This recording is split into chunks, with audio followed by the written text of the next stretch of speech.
So what's up everyone, and welcome to another video on comics, animes, and movies. It's been a while since I made one of these, and right off the bat I want to apologize for the very narrow topic for today's video. The topic is with regards to one specific chapter in one specific comic, and if you're not familiar with the comic, then this video may not be of interest to you, and I apologize for that. But chapter 129 just recently came out, and this chapter left so many questions and opened so many discussion points that I wanted to create a video and see if any of you read this comic and had some opinions of your own with regards to where this comic is going. For those of you unfamiliar with the work, Tokyo Ghoul is a manga style comic that's written by Ishida Sui, and it follows the fierce battle between the humans and the ghouls that survive in the world. And what's interesting about this comic is it's actually written mostly from the point of view of the ghouls. The protagonist of the story is a young gentleman named Ken Kaneki, who through unfortunate incidents becomes a ghoul, although he was originally a human.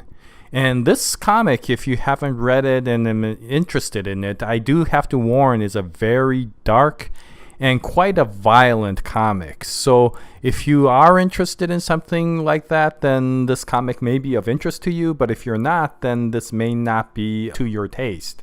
Anyway, I don't want to go on to discussion or introduction of this comic. What I wanted to do is to discuss the points with regards to the most recent chapter. Now, though there are a myriad of questions and discussions I would like to talk about, I want to focus down on 5 main points that I found specific to this particular chapter, and they involve Ken, Toka, Ayato, Ko, and Yuriko. So starting with Yuriko, as you know, she has been arrested by the CCG for being associated with the ghouls and potentially harboring ghouls. And you know that the consequences of that can go very severe. And this, of course, brings up an interesting point because she just recently married one of the key ghoul investigators, and how this is going to turn out should be very interesting. Now, as Kaneki mentions, this whole incident sounds like a trap, such that they're trying to draw the ghouls out to rescue Yuriko and potentially her husband Takeyomi. Since Kaneki has mentioned that he suspects a trap, many have discussed that maybe Kaneki will just let this go, and the plan that the CCG had may actually fall under. However, I myself feel that Kaneki is going to go try to rescue her. This is mostly because of the fact that that's how Kaneki's personality is. As much as he knows that this may be a trap, he just can't sit around and watch an innocent human being get killed or potentially tortured by the CCG. And knowing that Furuta is heading the CCG, he knows that they could go on to extremely devious tactics and potentially can seriously destroy Yuriko's life. And considering how important Yuriko is to Toka, Kaneki's not going to leave this alone. However, that's not the only reason. One of the other reasons is, of course, Furuta has mentioned that he was going to bring out someone called the Dragon, which is so powerful that they could one-punch Arima. Now, I don't think Ishida-san would take something like the introduction of Dragon and then just let it drag along without having a reason for some character like that to come up. And the person, though I may be wrong about this, the one person that I feel may turn out to be the Dragon is, of course, the reincarnated Shirazu. And that will be very appropriate because of the fact that, of course, if this is a trap, it will bring out both Kaneki and his former ghoul investigator team, the Quinks team, including Mutsuki and most likely Urie as well. And so this will be a very interesting thing because, of course, Shirazu was a former member of the Quinks team, and how this will all play out will be very interesting considering there are so many personalities now. The very dedicated Urie, who wants to save the world from the ghouls. Kaneki, who's of course now revolted and turned to the ghoul side to hopefully bring peace between the ghouls and humanity. Of course, Mutsuki, who's so far in love with Kaneki that she's gone completely bonkers and doesn't mind the world being completely destroyed so long as she can bring Kaneki back to her side. And then, of course, Shirazu, who used to be probably one of the most dedicated members of the Quinks team and a very loyal person to look up to Kaneki, or, of course, his former name, Heisei. And how his personality would change would be very interesting. Now, I may be completely wrong. It may not be Shirazu who turns out to be Dragon. And of course, this may not happen, but this, of course, would be one perfectly good opportunity for the author to bring everybody back together again. Now, although Kaneki is the type that will go and rescue Yuriko, I don't think he will be so stupid as to not have a plan, and what I'm hoping for is he does something like the way the Aogiri tree did their plans in the past, which is to have a decoy plan and then to have something go on in the back. And so since Kaneki is supposed to be going to some meeting point to stop all of this, if he agrees to it, then I got a feeling the entire CCG is going to be there to try to entrap him, because of course they're not going to be stupid enough to just send one or two people to take on the One-Eyed King. They're going to need a lot of people to fight Kaneki, and so Kaneki may turn out to be a decoy and go out there just to draw out all of the main CCG members, and then of course in the back others of his team will go and try to save Yuriko as well as Takeyomi. I don't know if that will be the case, but Ishida has done that many times in the past, and so that may be one possibility, and if it does, well, that would be quite interesting. In any case, the author is setting up a very complex plot here, and it will be interesting to see how this turns out. And this brings us to the point of the messenger who brought all this information to Kaneki, which is Ko, of course. He was the young boy who was being chased by the CCG as being a ghoul and being saved by Naki and his white suit team and brought to Kaneki, and then later on was found out to be, in this chapter, a member of the old guy and the leader of the old guy. And of course he was almost out to kill many members and bring a lot of the information back to the CCG when he was caught by Tsukiyama and the Zero team. And I have to admit, that scene where the Zero team takes down Cole was really cool. In any case, the question is why Cole and why now? And as many said, if this was just being a messenger, why would they send one of the heads of the most elite ghoul assassination team out there just to deliver a message? And why all this secrecy and this pretending to be a young boy that's in distress? And I think, as Yuriko once asked, is why are you here? And of course Cole mentioned slaughter. And so I think the point is that Cole has a lot more ulterior motives than just bringing the message, which I think is pretty obvious. But the question is what will happen now? Of course, Kaneki, being Kaneki, can't just go and kill Cole, and so he's held as prisoner. However, with Cole's capabilities and his personality, this isn't going to end with him being just a good prisoner that then turns and sees the revelation and goes to the ghoul side, he's going to probably try to enact the whatever objective that he had aside from bringing the message, which of course is probably slaughter, as well as bringing the information to the whereabouts of the ghouls team to the CCG. So how this will turn out will be interesting as well, and that will probably be in parallel with what's going on with the Yuriko rescue arc. And if this was the only plot that was included in chapter 129, that would still be a major chapter in itself. But of course, then there was the information coming back from Ayato, where he discovered basically El Dorado, or the area where the former One-Eyed King and his ghouls were still alive, or thought to be alive anyway. So he's discovered the city and he's about to go in. And the question, of course, that comes up are a lot of questions. Who, for example, is the original One-Eyed King? What did they do to be able to survive down in the 24th district? How will they receive Ayato, and will they receive Ayato?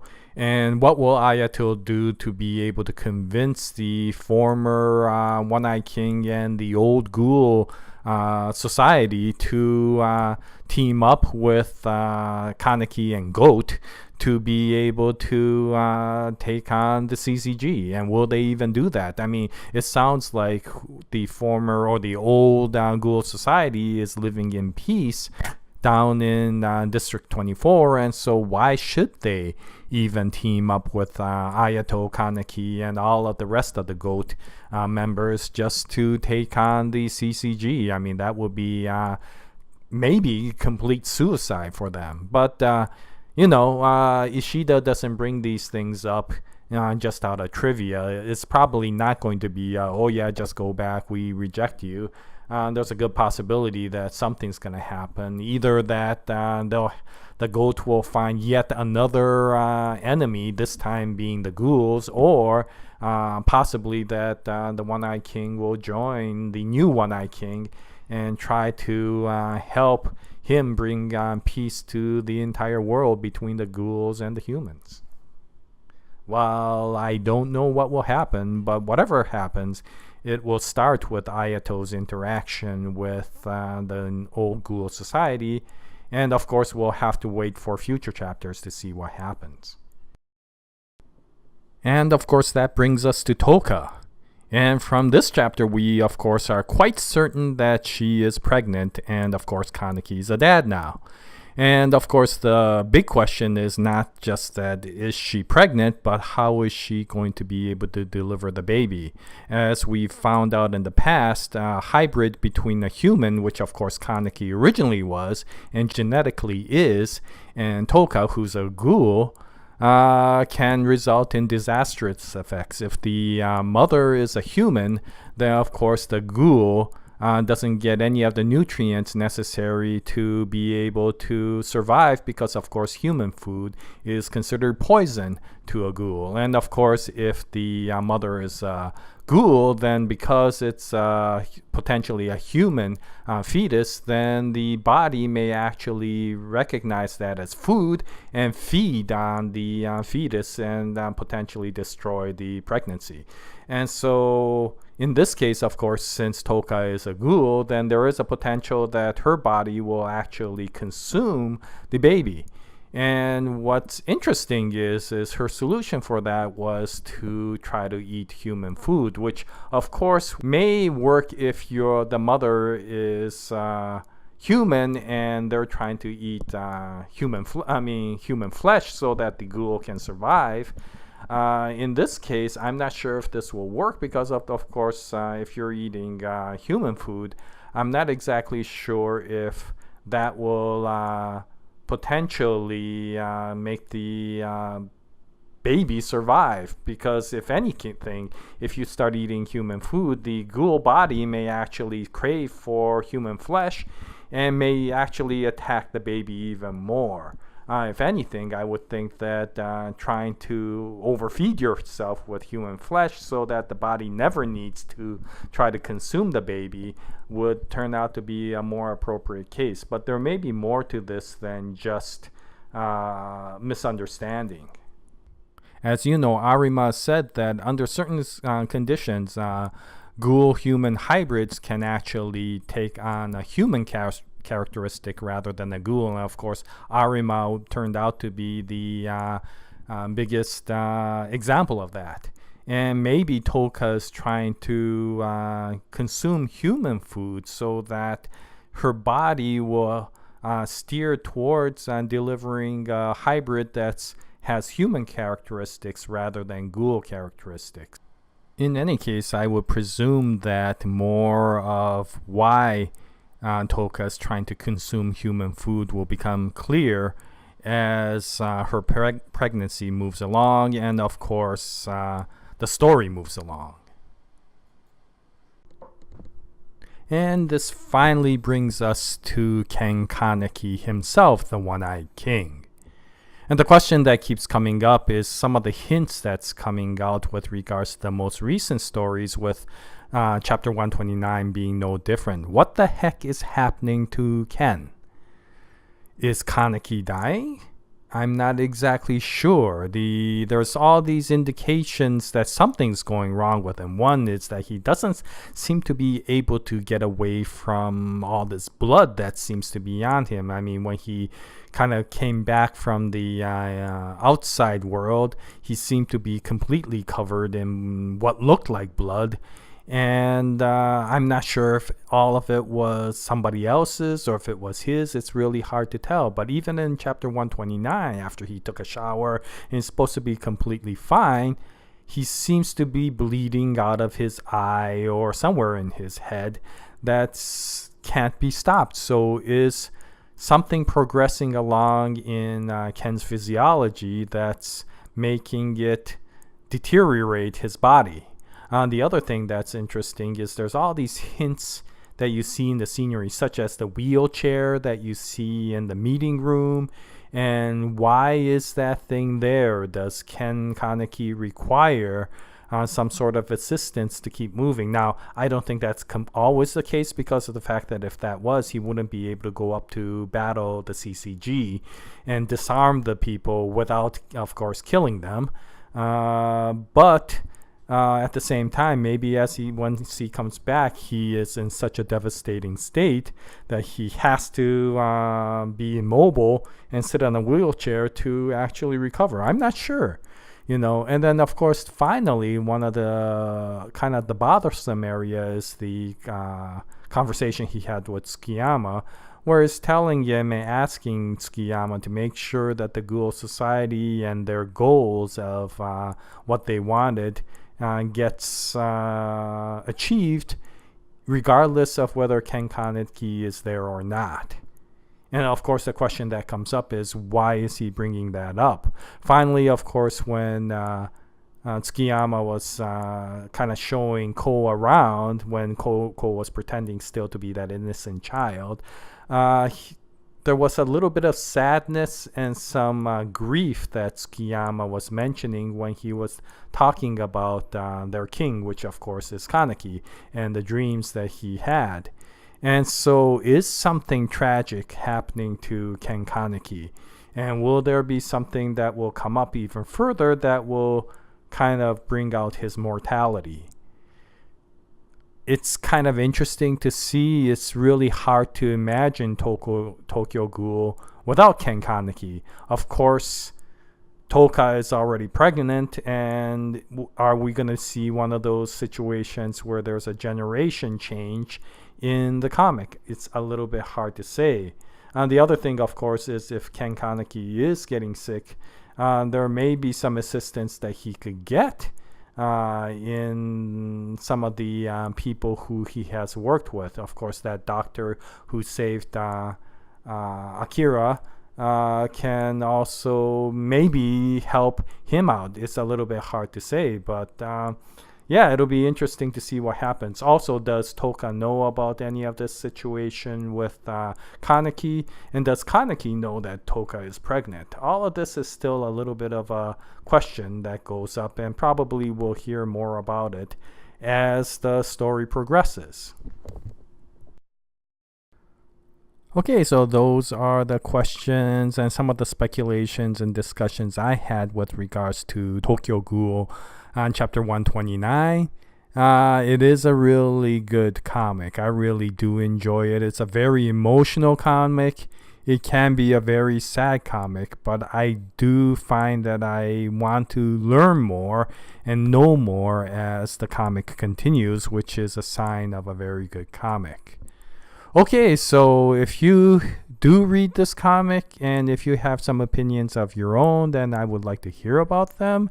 And yeah, thank you very much for watching this video. I don't know if we'll have another comic video or anime video in the near future, but I hope that we can continue on with subjects whenever I see something that is worth creating. Anyways, pleasure to make this video for you, and until the next videos, thank you very much for watching. We wish you all the best, and as always, Jaya, nice day, everyone.